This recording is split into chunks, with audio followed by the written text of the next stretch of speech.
Então, boa noite a todos, sejam bem-vindos. Obrigado por ter comparecido a este lançamento, durante o qual a Vide Editorial está fazendo, vamos dizer, uma oferta para os alunos do seminário e para todas as pessoas aqui presentes. Há uma redução no preço do livro, de 20 para 18 reais, para os que comprarem o livro na livraria do seminário durante esta palestra. Queria agradecer muito aos editores deste casal esplêndido, Adelício César Kim, ao Silvio Camargo e a todos os que ajudaram, né, para que esta edição fosse possível, sobretudo aqui a Isabela, o Alessandro Moreno, todos os que têm colaborado conosco. Muito bem, para não repetir o que já está dito no livro, então eu vou dizer o que está antes dele, ou seja, aquilo que me levou a fazer esse estudo sobre Maquiavel.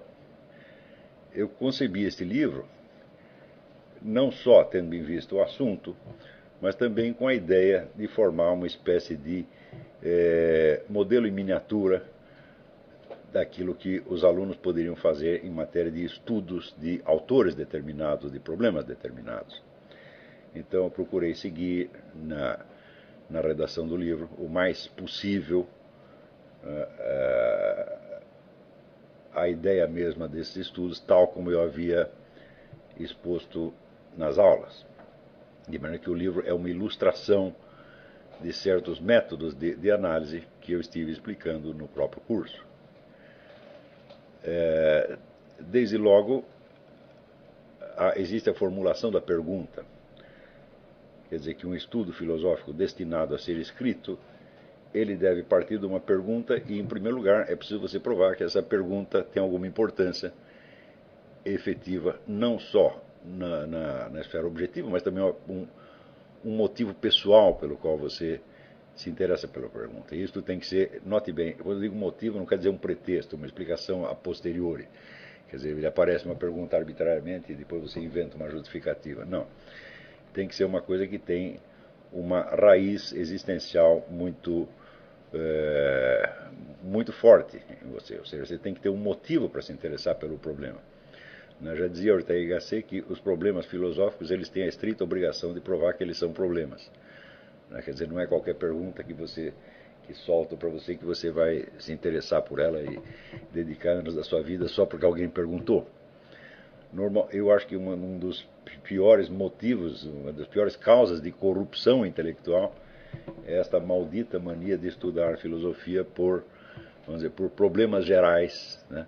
Problemas filosóficos gerais que estão consagrados nos manuais de filosofia, nos programas, por exemplo, o problema do determinismo, livre-arbítrio, ou o problema de idealismo e realismo, e assim por diante, né? Então, esses temas gerais, pelo simples fato de eles serem gerais, isso quer dizer que eles não têm nenhuma raiz na alma individual. São apenas problemas padronizados, que naturalmente vão ser tratados também de maneira padronizada. Embora esses problemas em si tenham importância e na sua origem fossem problemas autênticos, genuínos, na repetição que se faz deles ao longo da transmissão da cultura filosófica, eles vão se cristalizando, tá certo, em como se fossem perguntas de programa de auditório, né? Então, uma educação filosófica feita nesta base nunca pode levar a nada. Por incrível que pareça, muitas pessoas esperam justamente que num curso de filosofia a gente responda precisamente a esse tipo de perguntas. Quer dizer, que nós peguemos as perguntas filosóficas clássicas e tratemos de cada uma, né? Isso aí eu nunca fiz e eu espero nunca fazer, né? Então, você veja que toda a atividade intelectual, ela pressupõe, ela exige, além dos estudos gerais e especiais que são necessários para o conhecimento da matéria, também uma outra condição, que é a percepção correta da situação real onde o estudo está se desenvolvendo. Quer dizer, você não está estudando filosofia no ar, você não está estudando isso no planeta Marte, na estrela Vega, você está estudando num determinado lugar, tá certo? E dentro de uma situação existencial concreta que é a sua. O seu estudo de filosofia não tem uma raiz clara nesta situação, então ele se torna ele mesmo uma forma de alienação. É claro que a filosofia pode dar, vamos dizer, um alívio, né, para a pessoa que está vivendo uma situação, vamos dizer, mesquinha, deprimente, pobre do ponto de vista intelectual, então a pessoa se refugia na filosofia, mais ou menos como o próprio Maquiavel dizia que ele se refugiava da sua vida miserável, trancando-se na biblioteca e lendo os autores da antiguidade. Ou então como Boécio, na prisão, né, tinha a visão de uma mulher que representava a filosofia e ele conversava com ela. Então, todos nós temos essa tentação de nos evadir do mundo real para o reino encantado da filosofia. Acontece que nada de bom se obtém por esses meios. Eu, nas aulas anteriores, que a maioria aqui não assistiu, onde nós estávamos analisando ali a apologia de Sócrates e o diálogo Fédon, nós vimos que a coisa mais característica, mais eloquente do Fédon era o fato de que o homem condenado à morte desenvolvia um diálogo filosófico sobre o quê? Sobre a morte, no mesmo dia em que ele ia morrer. Então, quer dizer, a situação real imediata era a raiz do interesse filosófico, né? Então, Ortega y Gasset dizia que só são importantes as perguntas dos náufragos. Quer dizer, na hora que o sujeito está se afogando, no que ele ainda pensa, né? Quer dizer, será que você vai pensar em questões filosóficas gerais que estavam no programa da universidade? Não, então existe, mas pode haver, vamos dizer, alguma coisa que naquele momento ainda seja importante para você. Então, como diz o próprio Sócrates, a filosofia é um aprendizado da morte, a filosofia é aprender a morrer, então isso quer dizer que as perguntas filosóficas elas só valem alguma coisa quando elas persistem em face da morte. Quer dizer, e eu me lembro de uma conferência maravilhosa do Julián Marías, em São Paulo. Ele ia muito a São Paulo e eu tive a ocasião, né? Eu vi várias vezes o Julián Marías em São Paulo. Ele ia muito na livraria Duas Cidades, mas como conferencista eu só ouvi ele uma vez. Eu fiquei impressionadíssimo. Eu nunca tinha ouvido alguém se explicar tão bem, tão claramente e com uma presença humana tão intensa. E naquele momento havia uma discussão sobre a pena de morte no Brasil e ele tomou isso como ponto de partida e disse que ele era contra a pena de morte pelo simples fato que ele não sabia o que era a morte e ele não podia condenar uma pessoa a uma coisa que ele não sabia o que era, né? Inclusive arriscando-se que podia ser até um prêmio, como aliás diz também o próprio Sócrates. E continuando o raciocínio sobre a morte, ele entrava no tema da vida eterna e ele perguntava o que da alma humana poderia sobreviver. Ele diria, eu também não sei, mas se estivesse no meu poder escolher o que deveria sobrar de mim, vamos dizer, das minhas memórias, da minha vida, eu escolheria precisamente aquelas coisas que com morte ou sem morte continuariam valendo a mesma coisa, né? Quer dizer, são coisas que, de outro modo, aquilo que pode transcender a morte é aquilo que de algum modo já transcendeu a morte, é aquilo que a morte não pode abolir, a morte não pode desvalorizar e assim por diante. E é justamente disto que está falando Sócrates no dia em que ele é condenado à morte, né? Quando vocês estudam o livro do Paul Friedlander sobre Platão, que é um dos maiores estudos filosóficos da história humana, né? Se você pegar o que é erudição filosófica, a erudição filosófica é o Paul Friedlander, o resto é brincadeira. Então, o Paul Friedlander, no estudo que ele faz de cada diálogo de Platão, ele mostra sempre a circunstância concreta da qual aqueles temas surgiram. Ou seja, nada ao longo da vida de Sócrates e de Platão foi discutido por mero interesse acadêmico. Sempre havia um motivo existencial, um motivo moral sério para que aquelas pessoas se dedicassem àquela investigação. Então, desde muito jovem, eu tive a sorte de ler o Julián Marías e Ortega y Gasset e isso não quer dizer que eu aderisse às suas filosofias no todo, mas pelo menos esta lição eu aprendi, né? o homem que usa a filosofia como um refúgio contra a miséria do dia a dia, ele é apenas um diletante, é alguém que está se divertindo com a filosofia ou buscando nela um anestésico, mas não é um filósofo de verdade. O filósofo de verdade, em vez de ele se refugiar da situação mesquinha, né, no mundo encantado da filosofia, ao contrário, ele vai partir da situação imediata, por mais mesquinha e deprimente que seja, e vai tentar descobrir o caminho que leva desta situação até os mundos sublimes da filosofia e também o caminho de volta. Então você tem que unificar as várias esferas da existência. É como se você fizesse, né, como no poema do William Blake, o céu e o inferno. Né? Você vai do inferno para o céu, ou na Divina Comédia. Né?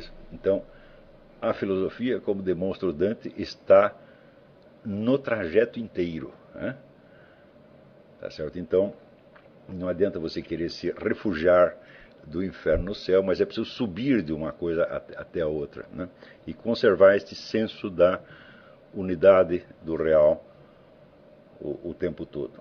Então, inclusive, é uma coisa curiosa, porque muitas vezes bons amigos e bons leitores reclamam que eu fico tratando de assuntos miúdos e mesquinhos, e às vezes, você fica discutindo com idiotas, etc. Eu falo, não, vocês não entenderam o espírito da coisa. Eu jamais vou parar de discutir com idiotas. Por quê? Porque a idiotice é a situação em que vivemos, né? O Brasil é um país que já não tem cultura superior e onde você observa o tempo todo a decomposição da inteligência. Quer dizer, as pessoas vão se tornando cada vez mais burras, mais burras, mais burras, até um ponto de chegar à inumanidade. Eu digo, mas esta é a situação.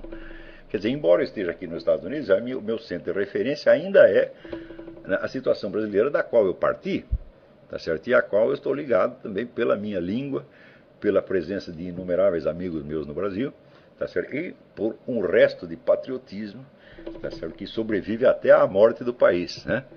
Então, se esta é a situação concreta que nos rodeia, é dela que nós temos que partir.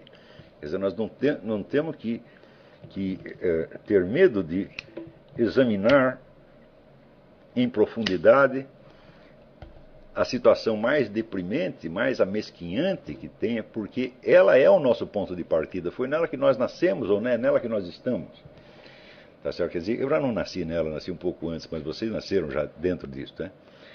Então, se não compreendemos esta situação em todos os seus detalhes, tá certo? E tentamos saltar direto para o mundo das ideias, então estamos buscando apenas um refúgio, um descanso e não o conhecimento da realidade. Tá certo? Então, estamos brincando de filosofia, estamos fazendo um teatro filosófico, como se faz em qualquer faculdade, e não uma filosofia de verdade. Então, quando às vezes eu gasto meses examinando a cabeça de um Rodrigo Constantino, a cabeça de um Sidney Silveira, um camarada assim, eu sei o que eu estou fazendo, tá certo? Não é que eu estou dando importância a coisa que não tem. Não, isto é a atmosfera cultural brasileira, não há outras. Se nós estivéssemos dentro de uma situação onde há um debate intelectual rico, poderoso, como é aqui nos Estados Unidos, bom, então você não vai perder tempo, tá certo? Com autores de 15ª categoria, mas quando você só tem autores de 15ª categoria, fala, eles são o seu ambiente, eles são a sua situação sociocultural, e é esta situação que você tem que compreender. Eu sei que isso é muito difícil, tá certo? Porque quando o nível intelectual é muito baixo, então os fatores intelectuais, os fatores cognitivos se mesclam aos fatores da psicologia grupal e individual. Então, a simples compreensão das ideias não adianta. Você vai ter que compreender o que realmente aconteceu com as pessoas. Não só na escala individual, é claro, mas na escala social. Você tem que tentar ver, em primeiro lugar, em que medida esta manifestação específica, tá certo, de imbecilidade, ignorância, de mesquinharia, reflete um fenômeno social mais geral. E tentar compreender este fenômeno. Esta é a nossa obrigação, tá certo? Então, nunca se trata, vamos dizer, de discutir com imbecis, mas de simplesmente analisar a situação e tentar compreender por que isso acontece. Como é que o ser humano que foi feito para ser imagem e semelhança de Deus, como é que ele consegue descer tanto? E, uma vez descido tanto, como é que ele faz para voltar? Tá certo? Este, na verdade, é o grande problema da filosofia, né? Se a filosofia é definida como amor à sabedoria, significa que você não está identificado à sabedoria, mas ao contrário, você está identificado à ignorância, e a ignorância tem muitos graus, tá certo? Que descem até uma profundidade infernal. Tá certo? Então o problema não é você ficar apenas, vamos dizer, você proceder como se você tivesse a posse atual da sabedoria e pudesse desfrutá-la, né? Mas precisamente ao contrário, você está, vamos dizer, numa profundidade abissal, numa treva densa e compacta, e desde essa treva você aspira, né, a uma sabedoria e você vai aprendendo gradativamente, né, o trajeto que te aproxima dela. Né, certo? Então a pergunta foi por que o Maquiavel e por que exatamente formular a pergunta sobre o Maquiavel exatamente como eu a formulei. Então, você vê que o primeiro motivo para estudar o Maquiavel no Brasil é porque o Maquiavel é uma referência constante de todos os nossos políticos e de todos os nossos intelectuais. E o conceito que se tem do Maquiavel é o de um realista, quer dizer, é um homem que abandonou os raciocínios idealísticos, abandonou a esfera dos valores e decidiu mergulhar no conhecimento da realidade. Então, aparentemente, Maquiavel estaria fazendo a mesma coisa que eu estou fazendo, né? Quer dizer, ele não se deixa enganar por valores elevadíssimos e símbolos sublimes, mas ele quer o conhecimento da realidade. É assim que se entende Maquiavel, né? E, na mesma medida, se compreende o Maquiavel como uma espécie de um mestre da arte da política. É alguém que deu algumas receitas práticas que, se você seguir, né, você está no caminho certo para a conquista do poder. Então, o número de admiradores de Maquiavel que existe é muito grande, né? E eu nunca vi, vamos dizer, em décadas de experiência no Brasil, eu nunca vi ninguém que desprezasse o Maquiavel. Todo mundo o admira de uma maneira ou de outra, né?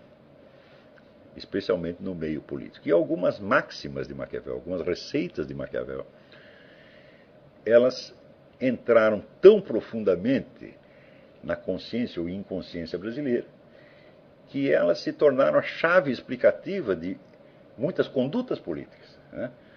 Por que o sujeito fez assim ou assado? É porque ele leu tal receita em Maquiavel, ele está tentando repeti-la. Por exemplo, uma dessas receitas é aquela famosa máxima: se você não pode vencer, você deve aderir.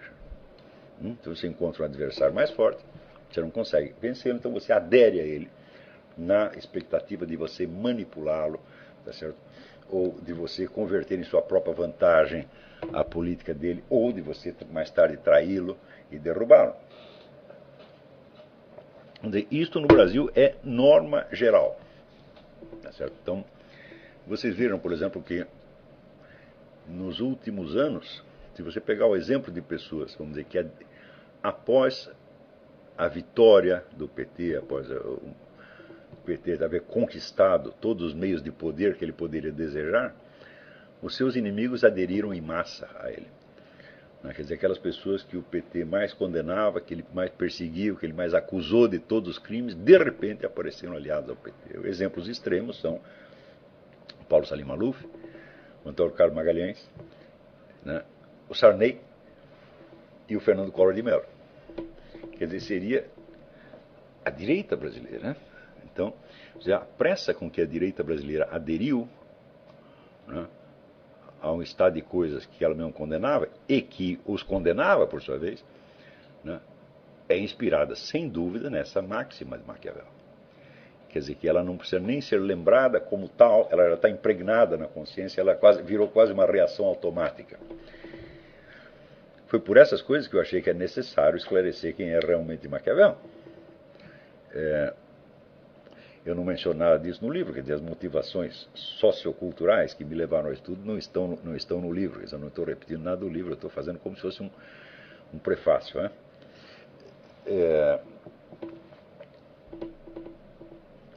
Também a ideia, vamos dizer, da mentira e do fingimento, né, ela é muito prezada no Brasil. Quer dizer, você dar impressão, dar uma impressão boa, ou dar uma impressão que você acha que vai seduzir a sua plateia, o seu público, é considerada, vamos dizer, considerado um sinal de enorme realismo, maturidade e domínio da situação política. Só que todas as pessoas que seguiram essa receita, elas não conseguiram domínio de coisíssima nenhuma, conseguiram sempre, né, a pior derrota. Você vê que quando você imagina que Fernando Collor de Mello foi presidente da República e hoje ele é uma espécie de office boy do PT, né, é aquilo que se diz no Nordeste, saída de leão, chegada de cão. Né? Então você fala, olha, esse pessoal está seguindo Maquiavel e parece que não está dando muito certo. Não é isso? Então, desde logo, tem alguma coisa errada no Maquiavel. Não do ponto de vista moral, não estou falando do ponto de vista moral, mesmo supondo-se que nós façamos abstração do fator moral e leamos o Maquiavel só como se fosse um tratado de técnica política, parece que a técnica não está funcionando. Então, surgiu esta hipótese, né? E se houver um engano geral com relação ao Maquiavel?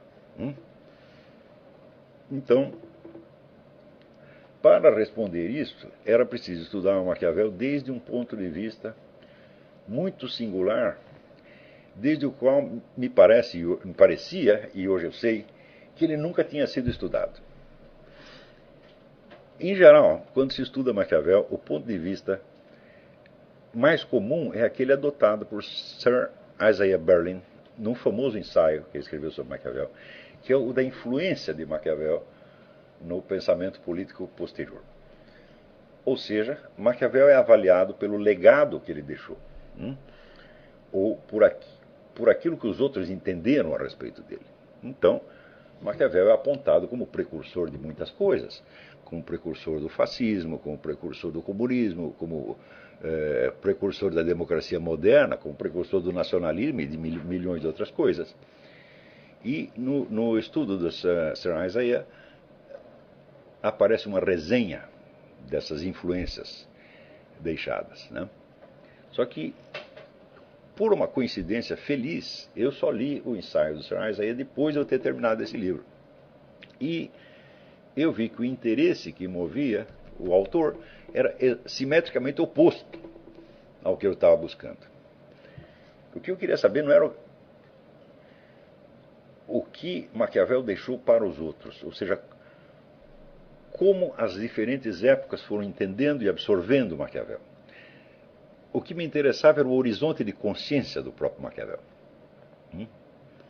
Ou seja, o que Maquiavel enxergava e o que não enxergava. Isso é uma coisa fácil de você investigar uma vez que você formulou o problema corretamente. Né? Então, eu queria saber o que era o pensamento de Maquiavel, o que era a concepção de Maquiavel, considerada em si mesma, na sua origem, e tomando como extremo limite o momento em que Maquiavel morreu. Quer dizer, durante a sua vida, o sujeito fica sabendo algumas coisas, entende algumas coisas, e outras ele não enxerga, e outras ele não entende. Né? Então, era importante investigar isto para descascar as sucessivas camadas lendárias construídas em cima de Maquiavel. E saber quem era o próprio Maquiavel no fim das contas. Tá certo? Não no sentido de fazer uma interpretação pura do seu pensamento, que na verdade só ele mesmo poderia fazer, tá certo? Mas no sentido de mapear o horizonte de consciência, ou seja, quais são os fatos, quais são as dimensões da realidade que Maquiavel enxerga com clareza, quais aquelas que, embora estejam na frente do nariz dele, ele não está enxergando. Então, esse problema do horizonte de consciência, eu já expliquei muitas vezes, até no curso de filosofia política que eu dei lá na Universidade Católica do Paraná. É evidentemente um conceito fundamental da ciência política. Quer dizer, o horizonte de consciência é o conjunto das informações disponíveis e das suas articulações mútuas. Em cada momento da sua vida há um conjunto de coisas que você sabe e nas quais você pode basear suas decisões. E há outras coisas que você ignora, tá certo? Mas que de algum modo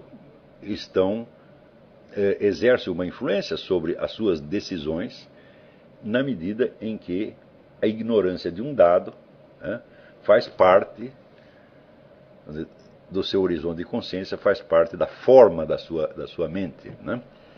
Então, eu citei como exemplo o famoso caso da Batalha de Waterloo, em que uma fração do exército austríaco bate em retirada e Napoleão ordena a um dos seus generais que persiga aquele exército e, se possível, mate todos. Né? Acontece que o exército austríaco deu a volta no campo de batalha e se juntou ao exército da Prússia, que estava do outro lado, tá certo, para fazer um ataque maciço a Napoleão. E o general ao qual Napoleão deu a ordem, ele seguiu a ordem literalmente até o fim. Quer dizer, quando ele viu que, em vez dos camaradas baterem realmente em retirada, eles estavam dando a volta, normalmente seria de esperar que ele voltasse, né? E dissesse, não, agora até aqui a perseguição faz sentido, mas daqui para dentro não, porque o que eu tenho que fazer é voltar e reforçar o exército de Napoleão. Por quê? Porque ele vai sofrer um ataque maciço da Áustria e da Prússia ao mesmo tempo. Mas essa ideia não ocorreu ao sujeito. Ele continuou indo atrás dos austríacos, né? E, evidentemente, os austríacos chegaram e se juntaram aos exércitos prussianos antes que seus perseguidores o alcançassem. Quando os perseguidores o alcançassem, eles já alcançaram, eles já tinham feito o ataque frontal às tropas de Napoleão e tinham feito um estrago dos diabos. E isso foi realmente a causa fundamental da derrota de Napoleão. Então, o que você vê? A influência de um dado ignorado. Napoleão não sabia o que aquele general ia fazer. Né? Ele não levou em conta, ou talvez ele realmente não soubesse, que aquele general, embora fosse um bravo soldado, era um homem sem muita imaginação. E que se você mandar fazer uma coisa, ele ia fazer aquela coisa até o fim e não ia saber modificar a ordem de acordo com as circunstâncias. Então, este é um exemplo de como o fator ignorado, né, tem uma força determinante no seu horizonte de consciência e, portanto, nas suas decisões e, portanto, no círculo das suas ações possíveis, na sua capacidade de ação.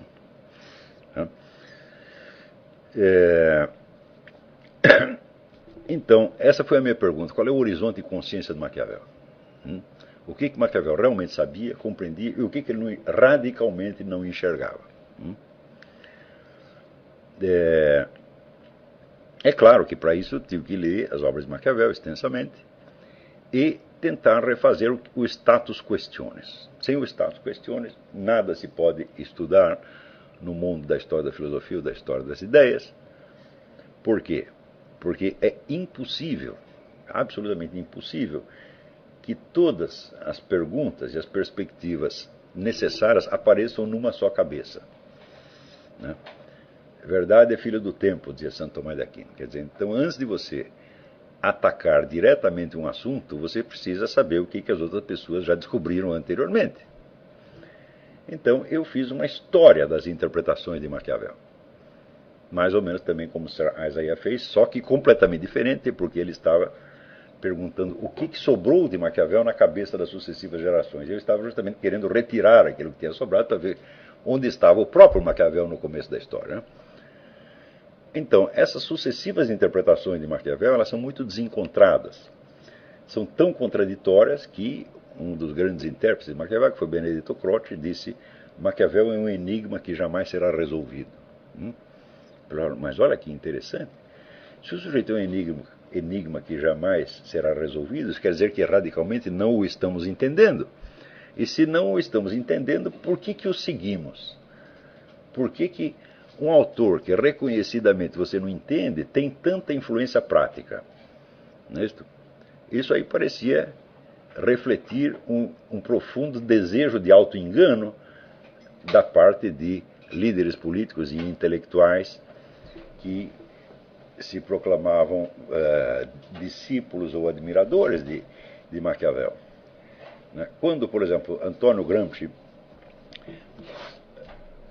ao mesmo tempo seguindo e modificando a proposta política de Maquiavel, troca o personagem do príncipe, o personagem individual do príncipe, por um personagem coletivo, que é o Partido Comunista, Então, dizendo que só quem pode aplicar aquela estratégia de Maquiavel para a conquista do poder não é um indivíduo, como na Renascença, mas tem que ser uma organização de massas, e cria toda a estratégia do que ele chama Revolução Cultural. Há uma pergunta que nenhum gramscista jamais fez. O conjunto da Revolução Cultural é uma técnica de engodo. É um engano. Quer dizer, você vai fazer uma coisa sem parecer que está fazendo outra.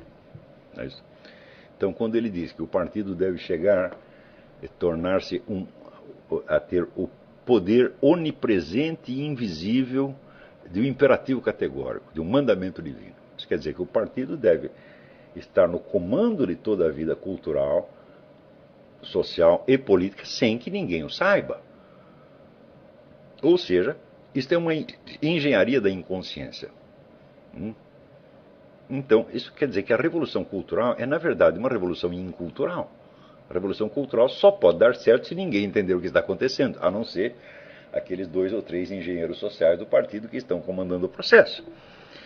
Nem os próprios agentes envolvidos precisam ou podem compreender, porque se o agente, digamos o militante, está compreendendo o processo inteiro, então o poder do partido já não é mais invisível, se torna visível e ele começa a ser objeto de discussão.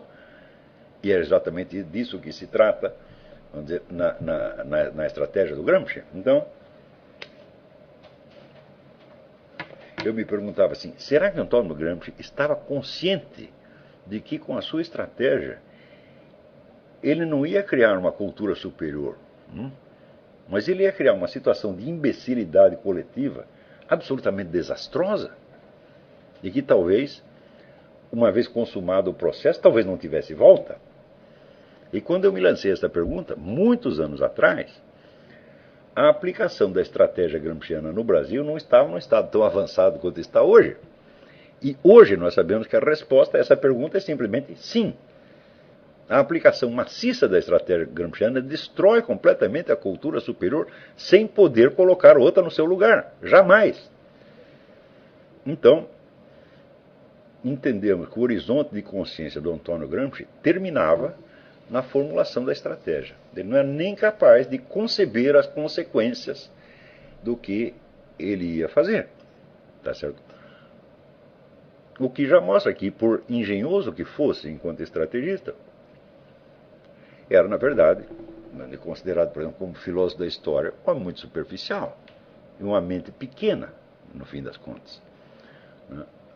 No próprio livro que eu publiquei em 1993, A Nova Era da Revolução Cultural, eu mostrava ali, mencionava o fato de que Antônio Gramsci, de certo modo, aplicava a sua estratégia na sua própria família, e ele pegava então os contos de fadas, dava a eles um sentido, vamos dizer, político-ideológico, e contava para a sua filha. Quer dizer, ele estava doutrinando a filha através de contos de fadas.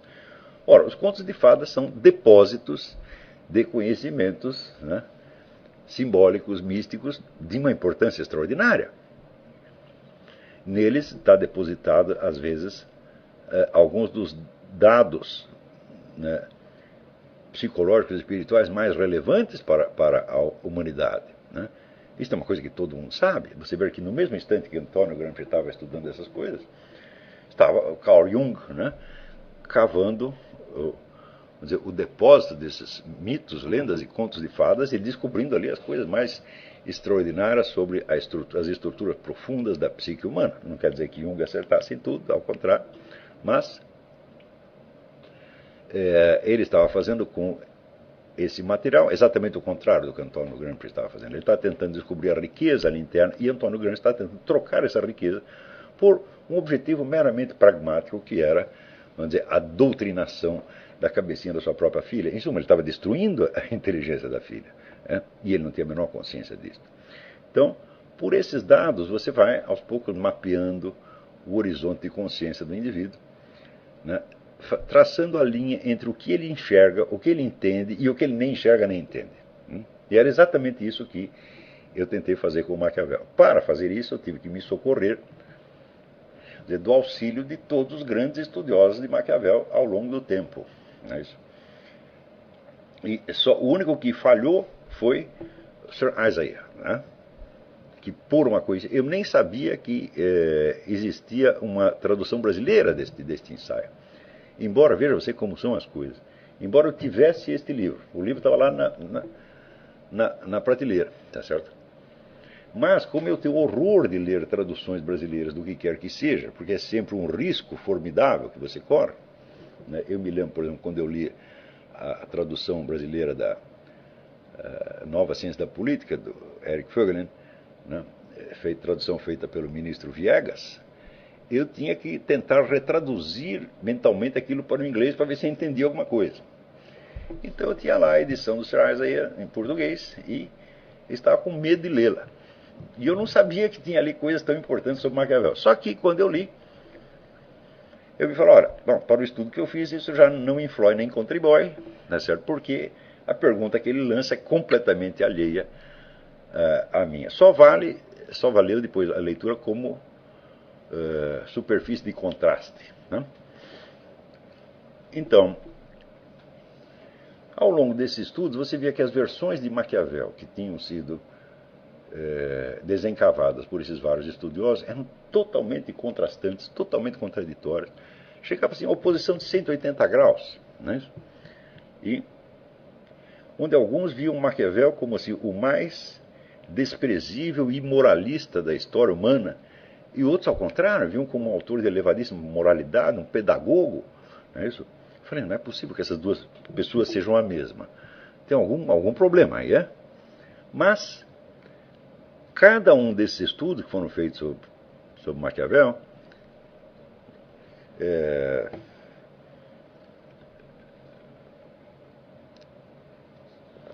como o de Lord Macaulay, né? O do Léo Strauss, todo o Benedetto Croce, cada um deles descobria alguma coisa importante sobre Maquiavel. Tá certo? Então,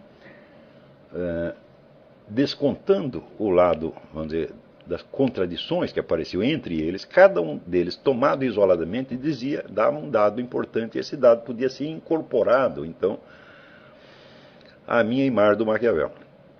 Formando aos poucos, vamos dizer, pelo contraste entre as diferentes linhas contraditórias, uma espécie de figura no espaço. Não é isso? Então, você projeta uma linha daqui, outra linha dali, outra de cá, outra de cá, de repente formou, vamos dizer, uma figura. E esta figura era o que havia em comum entre todas aquelas visões contrastantes. Claro que nenhuma delas apreendia essa figura no todo.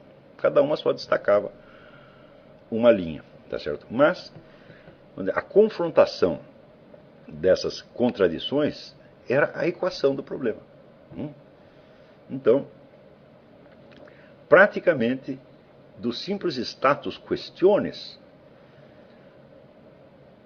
já emergia a figura de Maquiavel que eu estava procurando. Se você percebe o que cada um viu em Maquiavel, né, e você traça essas várias linhas, bom, no meio dessas várias linhas, o que está? Está o próprio Maquiavel. Não é isso? Então, o que me restava fazer era confrontar este Maquiavel que aparecia, né, pela articulação das contradições, com o que estava no texto do Maquiavel e do que se sabia da biografia do próprio Maquiavel. Tá certo? Então, eu não posso dizer que esse método seja absolutamente infalível, mas não há outro. Quer dizer, qualquer autor que você vai estudar seriamente, é assim que você tem que fazer. Vocês têm que, em primeiro lugar, vocês têm que estar conscientes da pergunta que você fez. Tá certo? Ou seja, você não vai estudar o autor só porque ele é importante. Você vai estudar o autor em busca de alguma coisa. Você nunca pode esquecer que, por exemplo, que Aristóteles nunca escreveu nada sobre a filosofia de Aristóteles. Né? Aristóteles escreveu sobre a alma, sobre a geração dos animais, sobre a estrutura do Estado, tá certo? Sobre a moral, etc, etc. Ou seja, sobre a realidade, sobre problemas que lhe interessavam. Né? Ele nunca fez um estudo sobre a filosofia de Aristóteles. Então, se você vai estudar, aspas, um treco chamado A Filosofia de Aristóteles, bom, de algum modo você já está estudando uma coisa que nem existe. Porque a filosofia de Aristóteles constitui uma série de visões sobre uma coisa que não é a filosofia de Aristóteles. Então, a única maneira de estudar Aristóteles é olhar para os objetos dos quais ele falou, e daí você vai entender as falas dele em relação a esses objetos. Não é isso? Então, se você pegasse tudo o que se escreveu no mundo sobre elefantes, sem você levar em conta que existe uma espécie animal real chamada elefante, a qual não depende de nada do que se escreveu sobre ela, a sua visão final do elefante seria uma visão puramente verbal. Não é isso? Então, o que se diz do objeto deve ser compreendido à luz da experiência que você mesmo tem do objeto. Não é isso? Então, à luz da sua experiência, você pode compreender algo da experiência que outras pessoas tiveram. Experiência que está subentendida em tudo aquilo que eles disseram a respeito. Tá certo? Então, assim como, por exemplo, quando você lê um romance, tá certo? Você não lê somente palavras, tá certo? Mas você reinventa uma situação humana, tá certo? Segundo a pauta que o romancista lhe fornece. Não é isso? Você, por exemplo, quando está lendo, sei lá, está lendo Crime e Castigo, então você imagina as cenas, né? Como se você estivesse transformando, digamos, o romance numa peça de teatro, tá certo? Ou como se você estivesse observando fatos da realidade. Eu digo, bom, se você não faz isto, então o romance será para você apenas uma estrutura verbal. Não é isso? Mas essa estrutura verbal não seria possível se o autor da história não tivesse imaginado situações humanas reais. Sem o que aquilo não teria importância moral para ele. Então, do mesmo modo, ao estudar um livro de filosofia, você tem que fazer isso com um olho voltado para um lado e outro para o outro. Quer dizer, um voltado para o texto e o outro voltado para a realidade da coisa da qual ele está falando. Tá certo? Então, só isto aqui, vamos dizer, já é uma advertência que todo professor de filosofia deveria saber. Não se pode estudar um texto em si mesmo. Não existe texto em si mesmo. Quer dizer, se o texto existisse em si mesmo, apenas como uma estrutura verbal hipotética, ele não poderia sequer ser impresso. Porque o livro, materialmente considerado, é um objeto físico. E este objeto físico não faz parte do texto. Se para o texto chegar a você foi necessário imprimi-lo num papel, sendo um objeto físico, então é porque entre o texto e o seu leitor existe a mediação do mundo físico. O mundo físico que é o mesmo no qual estão os objetos aos quais o texto se refere. Tá certo? Então, vamos dizer, o senso da atenção à realidade dos próprios objetos é uma coisa que no ensino da filosofia no Brasil eu praticamente nunca vi isso aí. E quando eu vejo pessoas discutindo, eu acompanho muitas discussões que aparecem no Orkut, no Facebook, etc. Por quê? Porque são um indício importante do estado de coisas na sociedade, na cultura. Tá certo? São uma amostragem até a melhor que você poderia desejar, porque são milhares de pessoas que entram naquilo ali. Então, pelo que elas estão discutindo, a gente vê o que os estudantes brasileiros sabem. E a gente vê ali uma atenção quase que obsessiva aos textos e às ideias, e muito pouca atenção aos objetos dos quais essas ideias tratam. Ou seja, nós entramos num negócio, numa doença que se chama doutrinarismo. Doutrinarismo consiste em você estudar doutrinas e comparar doutrinas com doutrinas, tá certo? Para verificar se uma confere com a outra, se não confere, se estão em acordo, se estão em desacordo, tá certo? Sem a mediação da experiência pessoal do objeto. Mas acontece o seguinte, as várias doutrinas se referem a objetos. E elas foram todas produzidas num mesmo mundo, onde todos os objetos dos quais elas tratam estavam disponíveis. Por exemplo, se as pessoas escrevem sobre o Estado, bom, eu suponho que elas viviam em algum país e que ali tinha uma organização estatal, ou seja, o Estado não era só um objeto da doutrina delas, não existia só dentro da doutrina, mas existia fora também. E se o Estado não existisse fora, bom, para que você vai fazer a doutrina a respeito de uma coisa que não existe? Então, isso quer dizer, a realidade é a mediadora entre as doutrinas. E quando vista assim, às vezes duas doutrinas que parecem estar dizendo coisas muito diferentes, não estão dizendo coisas diferentes. Estão dizendo a mesma coisa, desde duas experiências diferentes da mesma coisa. Tá certo? Então, se ao contrário você faz apenas a comparação de doutrinas, quem é o mediador entre as doutrinas? É você mesmo. Então você é como um juiz que se coloca acima das duas doutrinas e que as está julgando em si mesma. Eu digo, mas esse papel que você está atribuindo a si mesmo não cabe a você mesmo, cabe à realidade. É o objeto que vai ser o mediador entre as doutrinas que falam a respeito dele. É o objeto e não o leitor que chega depois, porque afinal de contas você é apenas mais um leitor. Por que o seu ponto de vista há de ser tão privilegiado assim? Então, nas discussões filosóficas, entre aspas, que a gente observa pela internet, vindas do Brasil, eu vou dizer, esta carência de referência à realidade é um negócio muito pronunciado. E essa doença que nós chamamos de doutrinarismo, ela é característica das culturas subdesenvolvidas. O que é uma cultura subdesenvolvida? É uma cultura que vive de importação. E quando você importa as coisas, você as recebe tal como elas chegaram, tá certo? E não tal como elas surgiram no seu ponto de origem.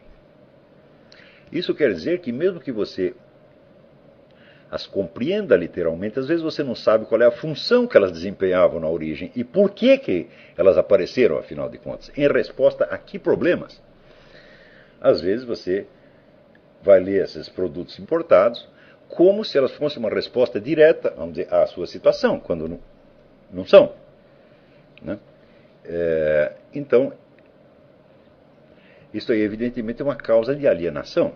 Quer dizer, o indivíduo vai viver num mundo de ideias que não tem nada a ver nem com a situação real em que ele está e muito menos com a situação real dentro da qual as ideias emergiram. Neste caso, então, vamos dizer, a forma interna das doutrinas, vamos dizer, a ordem intelectual interna das doutrinas se transforma numa espécie de coisa em si. E o sujeito passa, então, a comparar doutrinas com doutrinas e a entrar em discussões doutrinais infinitas que não vão levar a absolutamente nada. Então, por exemplo, uma coisa que eu acho extraordinária, né, no curso dessa discussão com o Sr. Sidney Silveira, eu via que muitas vezes ele pegava doutrinas escolásticas e comparava com filosofias modernas. Né? E eu digo, olha, aqui está faltando um negócio. E não é só ele que faz isso, não estou falando do Sidney Silveira em particular, isso aí é quase que norma geral. As doutrinas escolásticas eram expostas em gêneros literários que já estavam então bem desenvolvidos e consolidados, especialmente as sumas. Quer dizer, as sumas são um tratamento, vamos dizer, tratadístico e muito ordenado das questões, onde você levanta certas perguntas, faz o repertório das respostas possíveis, vai confronta umas com as outras e chega a uma conclusão final que é uma sentença. Você chega a uma sentença como um juiz que emite uma sentença no fim do processo.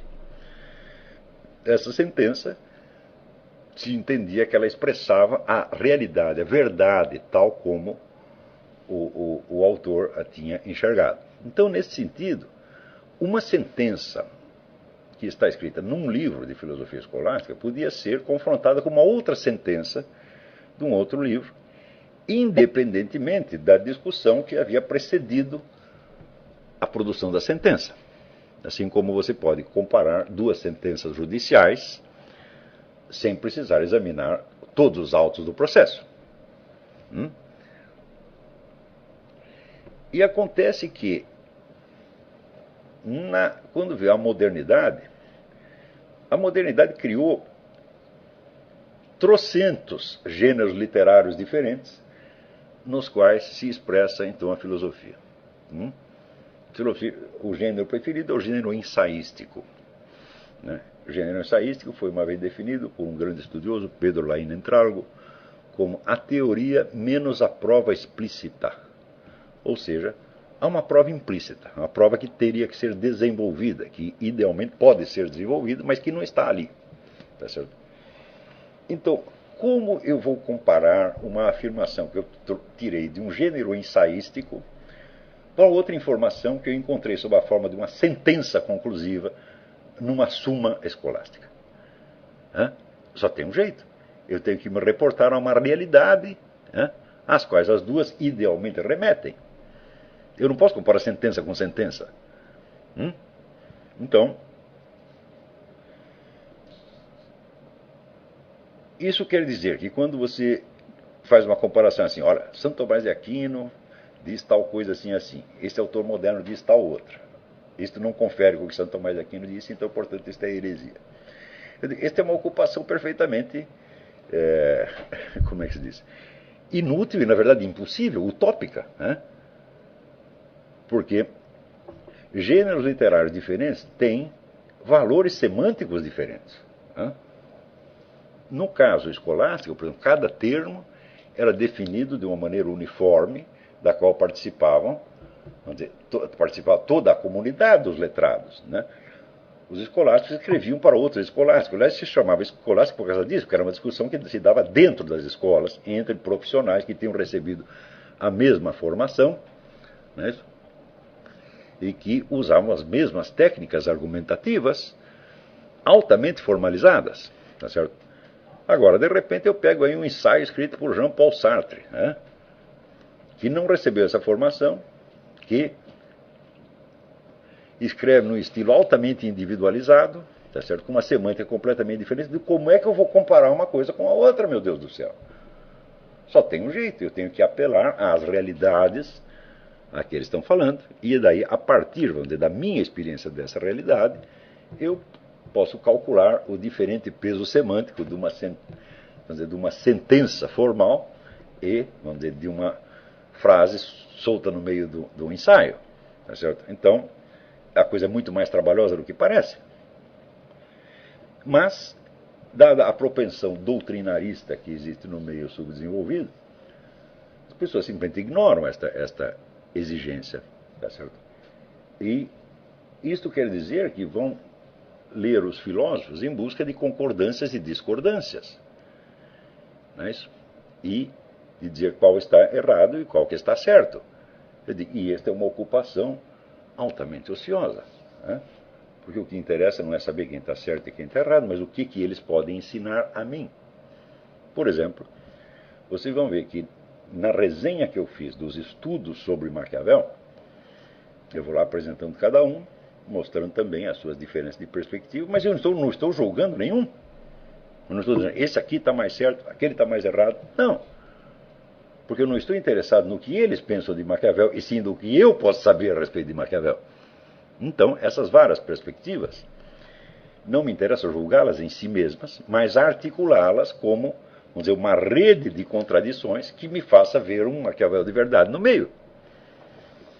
Então, eu não vou perder tempo com a discussão, confrontações doutrinais, tá certo? Porque eu não estou interessado na confrontação de doutrinas, e sim na realidade a que elas se referem, e essa realidade era o problema mesmo do horizonte de consciência de Maquiavel. Muito bem, então, muitas dessas contradições surgiam, em primeiro lugar, de contradições que estavam na própria obra de Maquiavel. Então, aqui ele dizia uma coisa, ali ele dizia outra, tá certo? E, frequentemente, ele não dava o menor sinal de ter percebido a contradição. Claro que, vamos dizer, a contradição é uma coisa que acompanha o pensamento humano desde que ele existe. Né? A nossa mente é essencialmente dialética, nós pensamos por confrontações de hipóteses. Então, nós mesmos temos que discordar de nós mesmos se queremos entender alguma coisa. Ou seja, você tem que experimentar pensar a coisa pelo lado A, depois pelo lado B, depois pelo lado C. Então, em vez de fugir das contradições, ao contrário, você vai alimentá-las até que o cruzamento delas lhe mostre alguma coisa. Como o Raimundo Abelio que dizia isso, quer dizer, você vai acumular as contradições até você chegar a uma tensão intolerável. Ou seja, a coisa vai ficar cada vez mais enigmática, e na hora que a tensão ficou intolerável, é aí que aparece a forma do objeto na sua frente, às vezes com uma claridade extraordinária. Né? Então,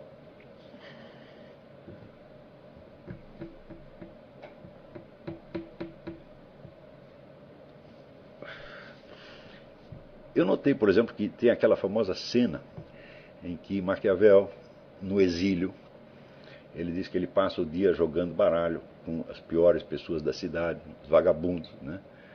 E eles jogam baralho e bebem pra caramba, e se xingam uns aos outros, né? Se acusam de trapaça no baralho. E ele fica o dia inteiro naquela vida ociosa. Depois, quando é de noite, ele vai para a sua biblioteca, né? Ele troca de roupa, veste uma roupa elegante e entra, né, na biblioteca onde estão os clássicos da antiguidade. Então ele vai para um outro mundo, né, sublime, né? E todo mundo acha isso muito bonito. Eu já vi esta cena citada em muitos lugares, né, com uma ressonância até poética. Então, quer dizer, o mundo da filosofia como uma fuga da mesquinharia ambiente. Só que eu digo, mas que coisas estava lá lendo o Maquiavel? E o que ele estava aprendendo ali, né? Ele estava estudando ali, não, digamos, o mundo dos arquétipos platônicos, ou a gnoseologia de Aristóteles, etc., etc., mas todos os truques mais sórdidos da política, né? Então, como você sobe na vida traindo os seus amigos e assim por diante, né? Como você, às vezes, é obrigado a envenená-los, convidá-los para um banquete e envenenar o camarada. Era isso que ele estava estudando lá. Então, aquilo que havia entrado, por assim dizer, na tradição das figuras literárias como um símbolo de uma ascensão, né, do mundo mesquinho para um mundo sublime, era, na verdade, o contrário, né? Porque, afinal de contas, se você pensar na escala moral, né, dois bêbados que estão jogando baralho e se xingam uns aos outros, não há crime algum. Não é isso? Há apenas uma falta de educação. E Maquiavel, então, subia deste mundo para o mundo do satanismo mais descarado. Tá certo? E eu falei, então é o contrário, ele não estava subindo, ele estava descendo. Né? Ele estava afundando num mal incomparavelmente maior do que aquela banalidade dos jogadores de baralho. Tá certo? E eu vi que essas inversões apareciam muitas vezes no Maquiavel, né? Por exemplo, quando ele condena o cristianismo por ter perdido a sua inspiração originária, por ter se afastado da sua vocação primeira, do cristianismo primitivo, né, e ter se corrompido. Então, esta é uma figura de linguagem que atravessa os séculos, né?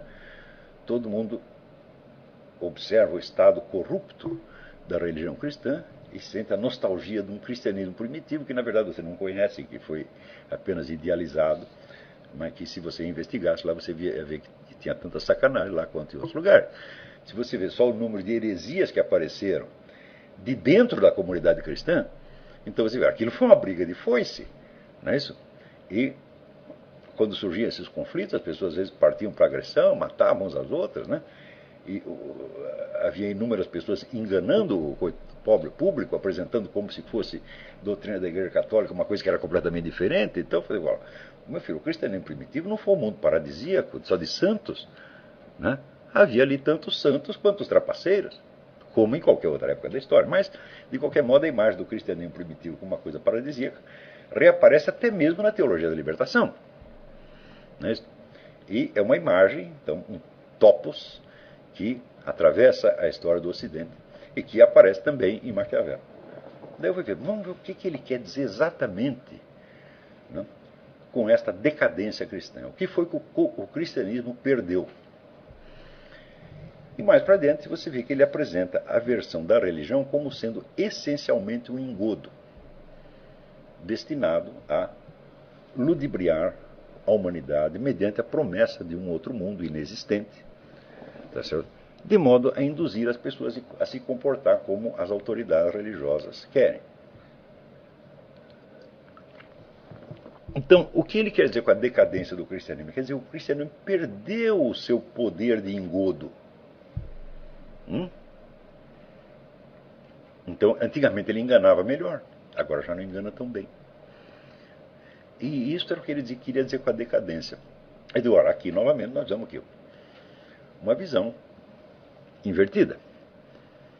No entanto, essa visão invertida é expressa em termos que parece que dão a impressão de que ele está realmente se referindo a uma perda da espiritualidade, quando na realidade ele está se referindo à perda do espírito de porco. É? Perda que, por outro lado, ele não acha tão real assim, porque em outros lugares ele acusa a igreja de ainda estar enganando as pessoas. Né? Então eu digo, mas do que ele está falando? Ele realmente ele não sabe do que ele está falando. Afinal de contas, a igreja perdeu esta capacidade de engodo ou aumentou? Então, vamos dizer, esse tipo de contradições não são contradições lógicas, são contradições de fato. Quer dizer, ele descreve uma situação de fato de duas maneiras que são absolutamente contraditórias. Né? Então, aos poucos, vamos dizer, este amálgama de contradições e de absurdidades começou a me parecer que era o único conteúdo da filosofia de Maquiavel. Não havia mais nada, havia somente isto. Por exemplo, uma coisa que nenhum dos estudiosos havia levantado este problema, mas foi uma das coisas que primeiro me apareceu. Eu digo, olha, Maquiavel diz que o príncipe, para subir na vida, ele tem que usar o apoio de todas as pessoas que ele possa, e depois, quando ele chega ao poder, ele tem que matar essas pessoas, ou se livrar delas de alguma maneira. Ele se livra dos seus colaboradores, tá certo? Ele trai os seus colaboradores. Eu digo, olha, mas espera aí, dos vários colaboradores, qual é mais importante do que aquele que concebeu o plano para a conquista do poder, ou seja, o próprio Maquiavel? Isso quer dizer que se alguém lesse o Maquiavel e aplicasse, né, a sua estratégia, o seu maior interesse, tão logo ele chegasse ao poder, seria matar o tal do Maquiavel e sumir com os seus escritos. Isso é uma consequência óbvia que está dada ali, né, no próprio texto do Maquiavel. Mas é claro que ninguém seguiu a receita do Maquiavel. Ninguém seguiu, em primeiro lugar, por aquilo que observou o Jean Baudin. Esse sim era um homem realista, né? Quando disse, ora, não é possível você fazer uma política baseada só na malícia, na mentira, na sacanagem. Isto não existe. Né? É necessário, vamos dizer, que o bem e o mal se equilibrem de alguma maneira, não é isso? E que mesmo a mentira tenha, esteja dentro de um quadro determinado pela verdade. Tá certo? Senão, você mesmo se deixa enganar pela sua mentira e você, de ser, vamos dizer, o grande espertalhão maquiavélico, você se transforma no primeiro dos trouxas, que é exatamente o que acontece a esses políticos brasileiros que querem ser maquiavélicos. Né? Então, o destino desses políticos, Magalhães, Maluf, etc., vamos dizer, para mim foi uma coisa assim altamente pedagógica. Né? Então eu vi que esta política de você querer ser sempre o astuto, o espertalhão, né? A pessoa que está sempre fingindo, então eu falo, bom, isso aí se termina mal. Né? E como terminou o próprio Maquiavel? Bom, Maquiavel começou mal, passou sua vida mal e terminou mal. Daí eu fui vendo quais são as políticas a que Maquiavel aderiu durante a sua vida. Ele sempre esteve do lado perdedor. Eu digo, mas peraí, mas se o sujeito é um estrategista tão maravilhoso assim, como é possível que ele não soubesse, se ele tem a arte de como chegar ao poder, como é que ele não consegue discernir qual é o sujeito que tem a perspectiva de chegar ao poder? Ele de fato não conseguia discernir. E muitos dos seus escritos foram feitos para agradar determinadas pessoas que, no entender dele, poderiam chegar ao poder e ajudá-lo de alguma maneira. Tá certo? E, já essas pessoas não chegavam a lugar algum. Como César Borgia, ele apostou que César Borgia queria derrubar o Papa, né, e criar um novo sistema em lugar do papado. Essa ideia jamais passou pela cabeça de César Borgia, o qual, aliás, era um incompetente, um coitado que terminou também muito mal. Então você vê um coitado apostando num outro coitado que termina muito mal, e as pessoas dizem que ele é um mestre do realismo político. Falam, não é possível. Aqui tem alguma coisa. Então, bom, o que havia, eu não vou contar para vocês, porque é o que está no livro. Né? Eu estou aqui só tentando demonstrar o que me motivou a empreender esse estudo e qual, vamos dizer, a linha metodológica seguida. Eu acho, não é por estar na minha presença, mas eu acho que eu cheguei a resultados bastante sólidos.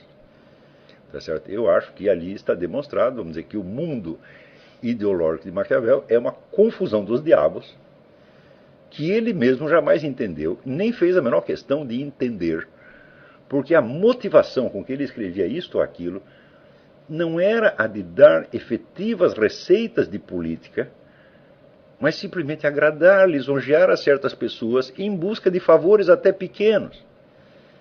Um empreguinho, um subsídio, tá certo? E não deixa de ser irônico que ele terminasse a sua vida, quer dizer, após ele ter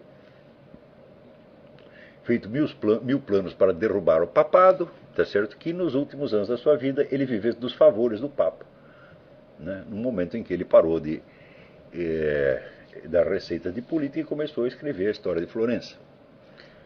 E consta que no final da vida ele se arrependeu, se confessou e morreu na fé. Não sabemos se isso é um depoimento do filho dele, não sabemos se é verdade, tá certo? Mas, como o próprio Maquiavel diz, olha, eu não acredito ele afirma, eu não acredito em nada do que eu digo. E sempre que eu encontro uma verdade, eu trato de encobri-la sob tantas camadas de mentira que depois nem eu mesmo a reconheço.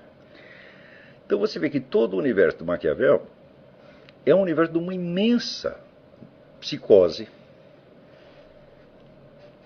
onde a fuga da verdade se apoia num conjunto de estratégias tão variado para mentir para si mesmo, que no fim ele mesmo não podia entender o que ele tinha escrito, e que por isto mesmo ele é um enigma. Estudar Maquiavel é estudar uma psicose.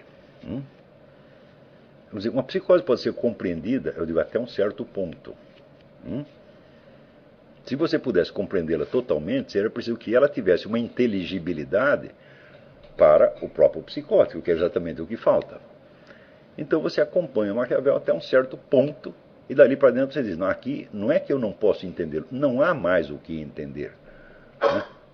Isso aqui não é uma ideia, não é uma doutrina sobre a realidade, isso aqui é um sintoma. Tá certo? Então, depois de séculos de discussão do Maquiavel, eu acho que eu sou o primeiro autor que chegou a conclusão e falou, olha, não vale a pena estudar isto. Isso é apenas uma psicose, não há nada para você aprender ali, a não ser que você queira esteja estudando isso para entender um período histórico que se caracterizava pela mais extrema confusão, onde ninguém praticamente estava entendendo nada, tá certo? E Maquiavel era só mais um que não estava entendendo nada. Então, bem, foi esta a ideia do livro. Então, podemos aqui fazer uma pausa, lembrando a vocês que quem comprar o livro agora no site do Seminário de Filosofia terá um desconto. E voltamos daqui 10 minutos para algumas perguntas. Né?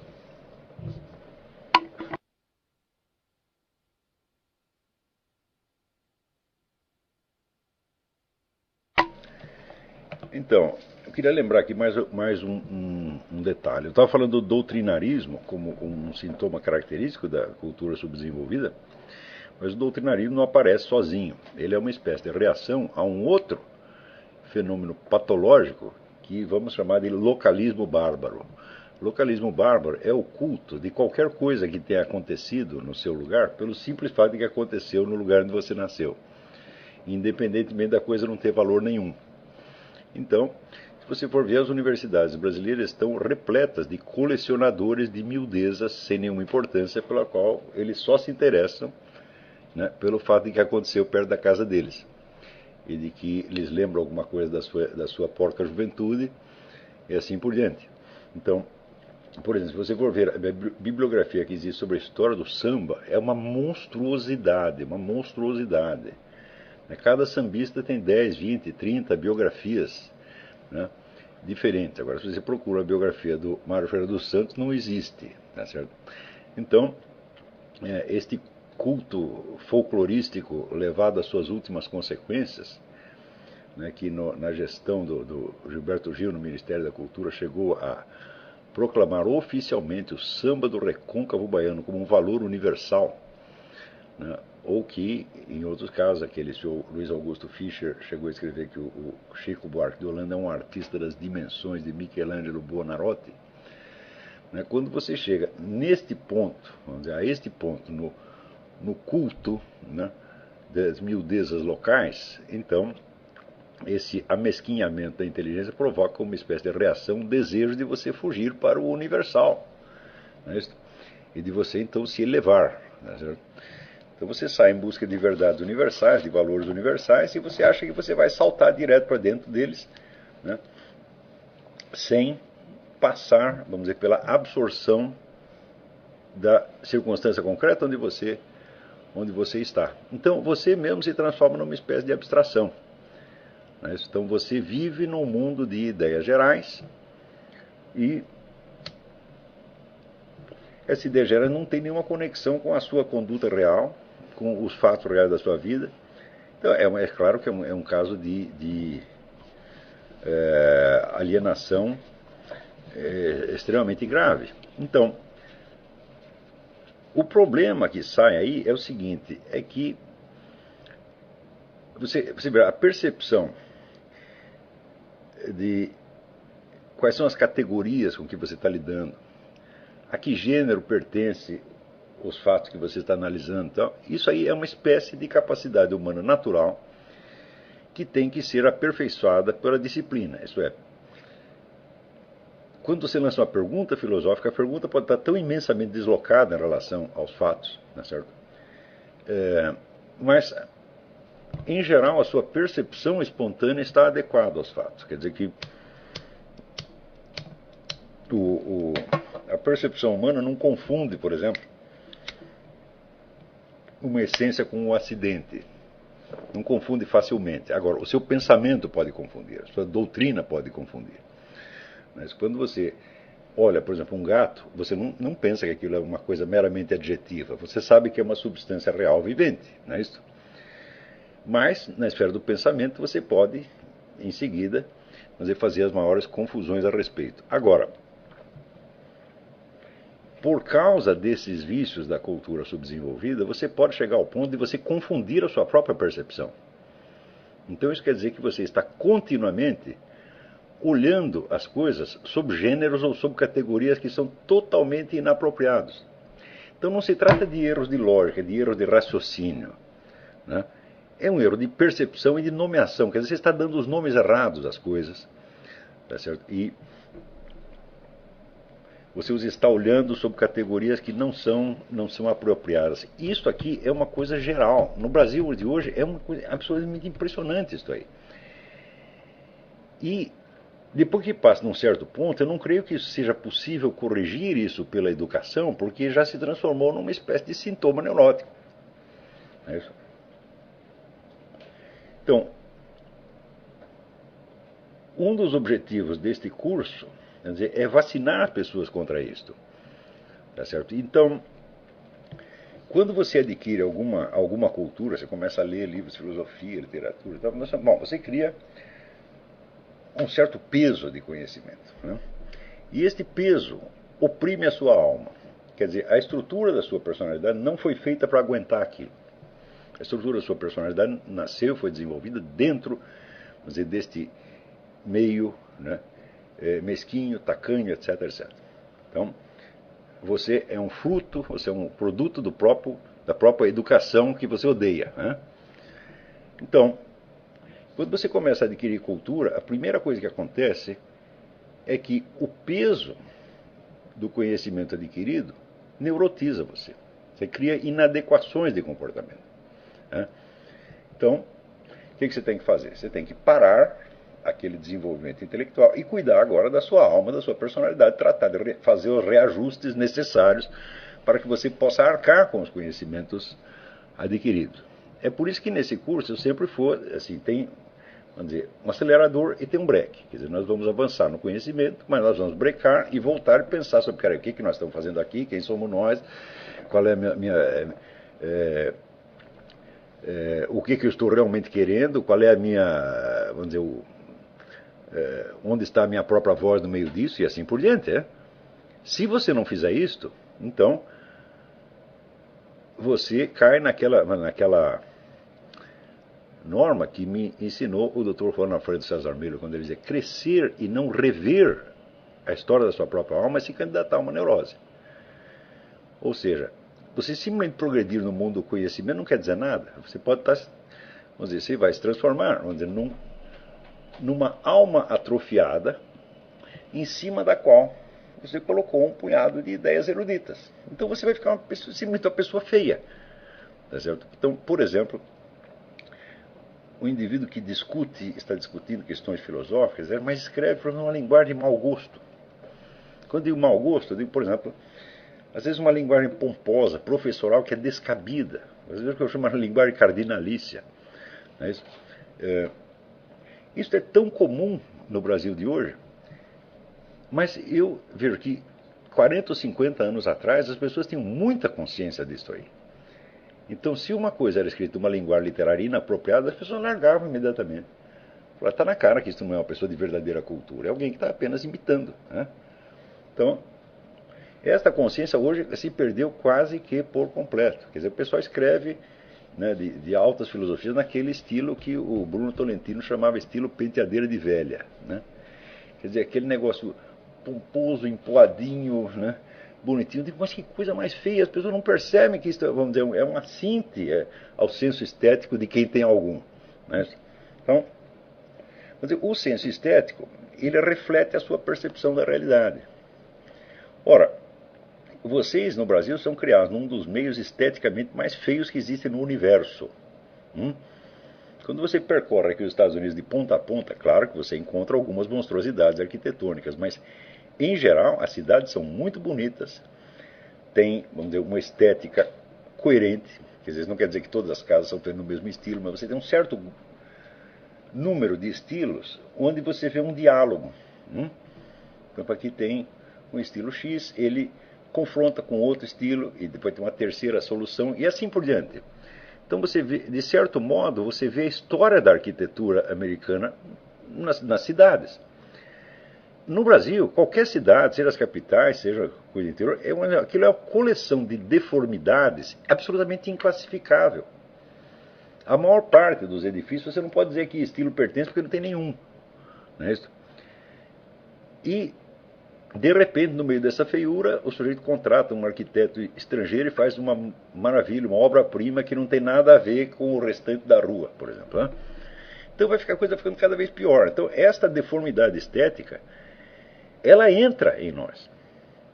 Eu já dei aula sobre isso. Falei, bom, você vai ter que repovoar o seu mundo estético com outros elementos, porque a partir daí você tem uma confusão de base no seu próprio mundo perceptivo que vai se traduzir na deformidade das suas ideias ou na deformidade da posição existencial desde a qual você defende as ideias. Né?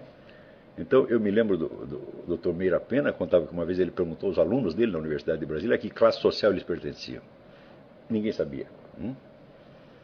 Então, quer dizer, você não é capaz nem mesmo de se classificar sociologicamente, então, literalmente, você não sabe onde está. E se você não sabe onde está, então, os seus raciocínios todos, ainda que sejam formalmente corretos, vão estar deslocados em relação à realidade. Esse deslocamento, esse fenômeno que o Robert Schwartz chamava as ideias fora do lugar, essa é a doença crônica da cultura brasileira, que hoje foi levada às últimas consequências. Tá certo? E, evidentemente, quando eu comecei a estudar o caso do Maquiavel, é porque me pareceu, e eu acho que eu tinha razão, que essas concepções maquiavélicas, tão comuns no mundo da política e dos negócios no Brasil, né, faziam parte da alienação brasileira. Ou seja, indivíduos que estavam fazendo todo o possível para se autodestruir politicamente, acreditavam que estavam praticando táticas maquiavélicas de conquista do poder. E isto inclui até mesmo as nossas forças armadas. Se você pega esses vários centros de discussão, né, na qual se elabora o pensamento militar, eu vi esse pessoal se envolver em ilusões alienantes tão incríveis, né, que hoje, quando a gente os vê humilhados de 4 perante o governo federal, eu digo, está vendo o que deu o seu maquiavelismo? Você não era um sujeito tão esperto, né? Ou seja, existem certas espertezas que são muito ingênuas, né, que chegam até a ser cândidas. Né? E eu não posso negar que o próprio Maquiavel estava infectado disso até o fundo da alma. Quer dizer, ele não sabia exatamente qual é a sua posição na sociedade, ele atirava a esmo e fazia tentativas desesperadas, às vezes, de restaurar a situação pelos meios os mais inconvenientes possíveis, e chegava sempre, né, caminhava sempre de fracasso em fracasso. Então, esperteza demais dá nisso. Né? Bom, não vai haver tempo de nós respondermos a muitas perguntas, porque agora já são 10h10 no Brasil. Tem algumas perguntas bastante extensas aqui.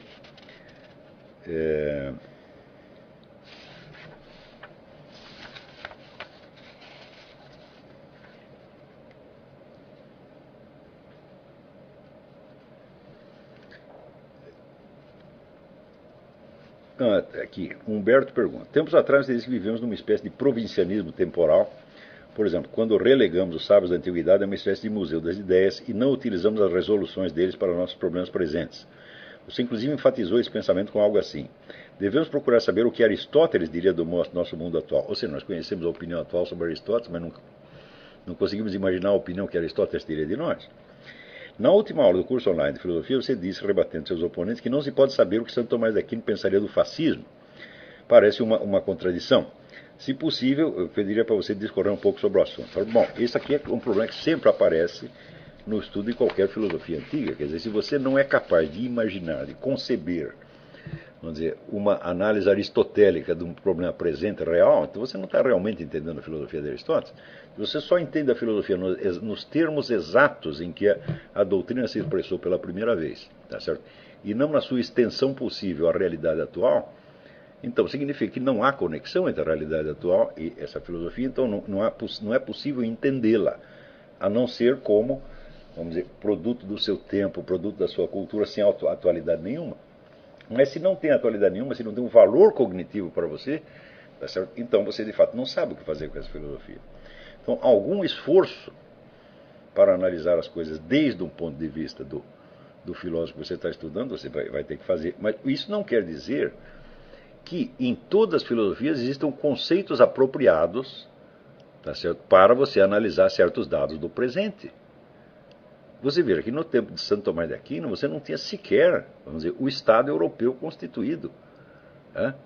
Então, como é que você poderia analisar, em termos tomistas, né, uma corrente política que surge séculos depois, baseados na onipresença e onipotência do Estado? A coisa fica muito difícil. Isso quer dizer, Santo Tomás de Aquino, desde o ponto de vista em que ele estava situado historicamente, não teria como analisar por si um problema como o fascismo, mas isso não impede que nós possamos desenvolver esta filosofia imaginariamente, tá certo? E tentar pensar, vamos dizer, tomisticamente sobre este fenômeno. Mas você vai precisar desenvolver esta filosofia, tá certo? Então, você vai precisar criar novos conceitos baseados nela, idealmente fiéis a ela, com os quais você analisa esses problemas atuais. Quando apareceu um movimento chamado neotomista, a ideia era precisamente esta. Quer dizer, não se trata apenas de você repetir, repassar a filosofia de Santo Tomás de Aquino, mas você precisa desenvolvê-la para poder tratar de temas que para Santo Tomás de Aquino simplesmente não existiam. Não é isso? Então é disso que se trata. Claro, não é possível pensar um fato da ordem atual, de uma ordem histórica estranha ao filósofo, partindo literalmente do ensino dele, mas você pode desenvolvê-lo. Sempre esses dois lados existem. Né? Então as duas coisas são verdadeiras.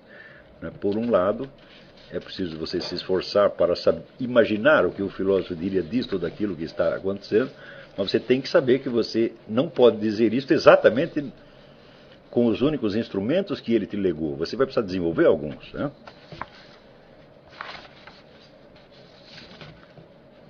Então, vamos ver aqui. Marcos Alcântara. Aqui em Joinville, Santa Catarina, somos apenas 3 alunos do curso, mas mesmo assim decidimos montar um grupo de literatura, no qual cada um deve contar aos demais um resumo da obra literária que leu ou está lendo. Então, de cara, isso aqui é muitíssimo importante. Quer dizer, você ter uma ideia do que está nos livros antes de você tê-los lido. Isso é fundamental. Outro dia eu comprei aqui uma coleção feita por um professor de literatura aqui nos anos 50, que é assim, o Dicionário dos Enredos. Então é um negócio em 18 volumes que tem lá um resumo de todos os enredos, de todas as obras de literatura que você conseguiu ler. Ele e mais um grupo de professores. Então, se você for esperar para você conhecer os enredos só após você ter lido todas as obras, então você vai ter que esperar uma vida inteira. Isso não é possível. Então você não conseguiria ter uma ideia da evolução da arte narrativa antes de você ter lido todos os livros. Então é uma impossibilidade. Então, quer dizer, estes resumos são instrumentos fundamentais. Não quer dizer que você vai poder raciocinar só com base nisso sem ler os livros. É claro que não. Senão você estaria reduzindo os livros ao seu esquema narrativo, quando elas contêm muito mais do que isso. Mas, vamos dizer, esta coleção de resumos é uma coisa fundamental para você poder ter uma ideia do conjunto do movimento literário antes de você ter lido todos os livros. E isto é fundamental. Por exemplo, no grande livro do Ernest Robert Curtius, A Literatura Europeia e Idade Média Latina, ele diz que a estrutura das disciplinas que estudavam literatura na universidade então estava deslocada em relação, vamos dizer, ao material literário disponível. Então, ele diz, não existe nenhuma disciplina que tente captar a unidade da história literária europeia. E, no entanto, é claro que existiram intercâmbios entre todos os países, o pessoal de um país lia a literatura do outro, né? E não existe somente assim a literatura alemã, a literatura francesa. Quer dizer, o fenômeno literário tomar no seu conjunto histórico não corresponde à divisão das línguas. Né? Isso quer dizer, nem sempre o autor que é, vamos dizer, copiado ou que influencia um outro é um autor da própria língua dele. Então ele diz, olha, mas as disciplinas estão montadas de tal maneira que a unidade da literatura europeia escapa completamente. E a raiz desta unidade está na literatura europeia latina, que era de uma... Então havia uma literatura, uma língua internacional, e daí foram se desmembrando as literaturas nacionais. Falaram, bom, aquela descoberta é absolutamente genial. Mas esse fenômeno do descompasso entre a estrutura das disciplinas científicas e a estrutura da realidade, esse é um dos grandes problemas da humanidade. Edmund Husserl dizia que, idealmente, a divisão entre as disciplinas científicas deveria corresponder à divisão entre o que ele chamava as várias ontologias regionais. Quer dizer, você tem diversos fenômenos, né? Diversas ordens de fenômenos, de fatos, de realidades, que ocupam um lugar na estrutura geral do ser. E que a divisão das ciências deveria se esforçar para copiar isso aí, para ser baseada nisso aí. Ou seja, você divide em duas ciências onde há um limite objetivo entre dois tipos de seres. Mas, infelizmente, isso não acontece. Não é isso? Quer dizer, não é possível que a estrutura administrativa das universidades se baseie exclusivamente na estrutura do objeto a ser estudado. Não, ela tem de obedecer a outra ordem de exigências, que é, por exemplo, as verbas disponíveis, os profissionais disponíveis, e assim por diante. Quer dizer, você não pode ter um departamento de uma ciência se você não tem ninguém que entenda daquela ciência. Né? Também pode acontecer que de vez em quando apareça um professor como o próprio Curtius, ou como Rosenstock, ou como Voegelin, tá certo? Cujo ensino não corresponde nominalmente à ciência que ele está, da ciência da qual ele é um professor. Isso, por exemplo, quando o Voegelin foi fazer conferência na Alemanha, então, bom, era uma conferência de ciência política e o pessoal esperava que ele tratasse, vamos dizer, do temário oficial da ciência política, mas de repente ele estava falando, né, dos anabatistas, de símbolos da religião egípcia, etc, etc. Os caras ficaram sem saber o que fazer. Né? Então, por exemplo, vamos dizer, este vínculo que ele faz, esta associação que faz muito constante entre religião e política, e o pessoal estranhou. Só que daí ele mostrou o seguinte: todos os pensadores políticos importantes faziam esta conexão. Platão, Aristóteles, Jean Baudin, e assim por diante, todos eles faziam. Então, ele estava simplesmente seguindo a tradição. Essa tradição não correspondia, vamos dizer, com a estrutura do ensino tal como estava ali na Universidade de Munique. Então, isso quer dizer que a ordem administrativa da Universidade de Munique prevalecia sobre o quê? Sobre a estrutura do mundo. Né? Quer dizer, a ordenação burocrática ela mesma se torna um substituto da realidade. Isso sempre acontece. E isso nós temos que vencer continuamente. Com o Eugen Rosenstock aconteceu a mesma coisa. Então, quando os camaradas o contrataram na universidade aqui, eles não sabiam onde colocar. Porque diziam, pô, nós colocamos o cara na ciência política, tá certo?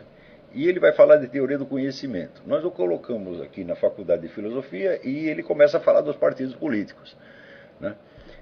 E assim por diante, você coloca na faculdade de teologia, ele vai lá e fala de matemática. O que fazer com o sujeito? Né? Então, ele estava tentando, né, captar a estrutura da realidade, como Hegel ou como qualquer outro filósofo que preste. Né? Então, esta ideia de você conhecer um monte de resumos, eu vou depois passar para vocês o título deste dicionário que eu tenho, que é uma coisa maravilhosa. Né? O título, o autor, tudo, passa uma fichinha. Se vocês puderem adquirir aí, vai ser uma coisa boa. Mas essa ideia de um contar para o outro, né? Olha que coisa, eu acho isso uma coisa maravilhosa. Tem muito livro que, se eu pudesse não ter lido, se alguém contasse para mim o que estava no livro, eu ia ficar contentíssimo. O pessoal pensa que eu gosto de ler, eu falo, eu odeio ler, eu gosto de aprender. Né? Se alguém me contasse o que está no livro, bom, seria uma maravilha. Eu me lembro quando eu era adolescente, tinha um amigo meu que estudava muito Heidegger. Né? E um dia ele pegou um livro do Heidegger, que nem era um livro muito comprido, que é isso, a metafísica, e me fez uma exposição daquilo. Eu digo, olha, teve um impacto muito maior do que se eu fosse ler o próprio Heidegger. Né? Então eu sou gratíssimo a este meu colega, que ele despertou em mim um interesse filosófico a partir de uma exposição que ele fez do Heidegger. Então, contar para os outros aquilo, eu falo, você está poupando trabalho para as pessoas. Né? Quer dizer, nossos objetivos iniciais são forçar todos a ler as obras literárias indicadas pelo professor e povoar a imaginação, deixando de lado discussões mais filosóficas. Isto, maravilha, é isto mesmo. É isso que tem que fazer. Né? Então, vocês estão de parabéns. Quer dizer, primeiro, povoar o mundo da imaginação, dos sentimentos, que vai, inclusive, habilitar vocês a compreender situações humanas, reais, que não são formuláveis em termos teóricos. Né? Então, se você for esperar, por exemplo, você tem um conflito de família, você tem um problema qualquer, brigou com a namorada, sei lá, qualquer problema, né?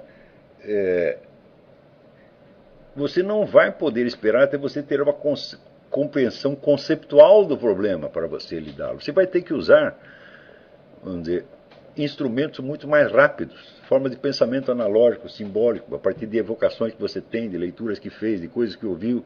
Né? Então, vamos dizer, é este mundo da imaginação e das emoções que o primeiro que você tem que tornar, vamos dizer, rico, flexível, rápido, tá certo? Para entender o mais rapidamente possível as situações humanas, mesmo que você não consiga verbalizar o que está acontecendo. Né? Lembre daquele exemplo que eu dei no começo do curso, daquele teste que fizeram, né, das cartas de baralho. Né, onde você tem dois processos cognitivos funcionando ao mesmo tempo. Um que é, de certo modo, pré-verbal e o outro que é verbalizado. Muito mais lento, evidentemente, muito mais complicado. Né? Então, você se habituar também, vamos dizer, a trabalhar nessa esfera pré-verbal. Você poupa muito trabalho, tá certo, do raciocínio verbal, que é mais pesado, mais complicado. Né? Daí, segundo lugar, encontrar a própria voz através da leitura extensa, conversa e autoobservação. Mas isso é perfeito. O que vocês estão fazendo? Vocês estão se autovacinando contra a neurose, contra o doutrinarismo, contra o localismo bárbaro, contra todos os males da cultura subdesenvolvida. Eles estão fazendo a coisa certíssima. Né? Inibir o isolamento e fortalecer a amizade. Bom, claro, a amizade, o diálogo é absolutamente fundamental. Pessoas que são habilitadas a sobreviver na solidão são muito poucas. Né? É assim, é como certas plantas que sobrevivem no deserto. Tá entendendo? Então, nem toda planta pode sobreviver no deserto, só aquela planta especializada naquilo. Então, não, se você não pertence àquilo, não tente. Né? Então, eu mesmo pertenço eu sou uma dessas plantas, eu sobrevivo no deserto. Posso ficar 30 anos sem conversar com ninguém sobre nada, bom. Como dizia, eu invento meus amigos imaginários, estou eu lá conversando com Santo Tomás de Aquino, com Aristóteles. Mas esta é uma habilidade que não tem nada a ver com o talento filosófico, é uma habilidade específica que algumas pessoas nascem com ela. Né? Então não adianta forçar. Normalmente as pessoas precisam do diálogo, precisam da amizade, senão não progridem. Né? Item 4. Usufruir de qualquer tipo de tabaco, de preferência o mais mata-rato e cancerígeno possível. Bom, isso não é obrigatório, né? Então, eu acho que o cigarro ajuda você a pensar, mas posso estar enganado. Por acaso o senhor tem algo a acrescentar no método ou nos objetivos desse grupo? Não, de imediato não, eu acho que vocês estão fazendo a coisa certa que todo mundo deveria fazer. Como é que se começa uma educação? Eu digo você lendo toda a literatura imaginativa que você possa. Tá certo? Porque, como eu disse, a percepção humana, ela geralmente é muito acertada. Ela dificilmente erra. Mas quando você passa para a esfera já da imaginação, fala, bom, opa, peraí, imaginação e memória já não funcionam tão bem quanto a percepção. E quando você pula um grau a mais, vamos para o pensamento conceptual. Fala, bom, aí o erro a possibilidade de erro é enorme. Então, quanto mais você investir nos andares mais baixos, né, você está reduzindo a possibilidade de erro. Ainda que ao preço de você muitas vezes perceber coisas que você não consegue verbalizar. Agora, quando você entra na universidade, por exemplo, vamos supor, eu gosto muito de literatura, eu vou estudar letras. Você sabe o que os desgraçados vão fazer com você? Vão encher você de teorias literárias e não vão mandar você ler um único poema, pô. Então, resultado, eles vão secar a sua imaginação literária. Então, é melhor você ler um monte de obras literárias sem ter teoria nenhuma do que você ler as teorias sem ter as obras literárias, né? Afinal de contas, as teorias versam sobre as obras literárias. Então, a cultura literária é feita lendo as obras de literatura, ainda que você seja capaz de elaborá-las intelectualmente. Não se preocupe com isso. Lembra do Leibniz, né? O sujeito que tivesse visto mais figurinhas seria a pessoa mais culta. Né? Por quê? Porque tem uma imaginação vasta. Né? Aliás, alguém aqui pergunta, exatamente aqui.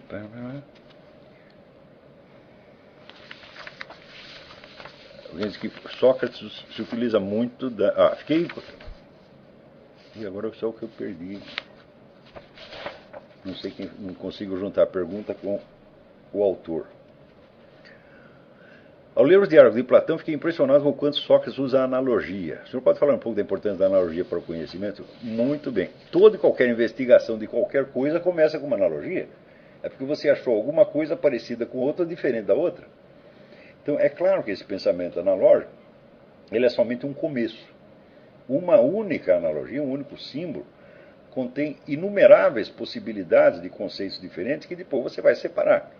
Vai ter que descascar a analogia, ver as várias camadas de significado e as várias, vamos dizer, afirmações a que aquilo pode corresponder. Mas sempre que você está investigando algo pela primeira vez, a sua forma de pensamento é sempre analógica, não tem outro jeito. Às vezes você vai começar por notar semelhanças e diferenças. As semelhanças e diferenças podem ser fortuitas, tá certo? Mas isso não tem importância. Depois você volta atrás e corrige, não é isso? Bom, eu acho que por hoje nós podemos parar por aqui. Esta aula foi transmitida para um público muito maior do que geralmente acompanha, né, as aulas do curso. Também serve, vamos dizer, como uma espécie de amostra do que é o nosso seminário, pelo qual alguns dos ouvintes possam também vir a se interessar. Em todo caso, se já se interessaram pelo meu livro do Maquiavel. Então, muito obrigado a vocês pela sua atenção e para os outros, até a semana que vem. Muito obrigado.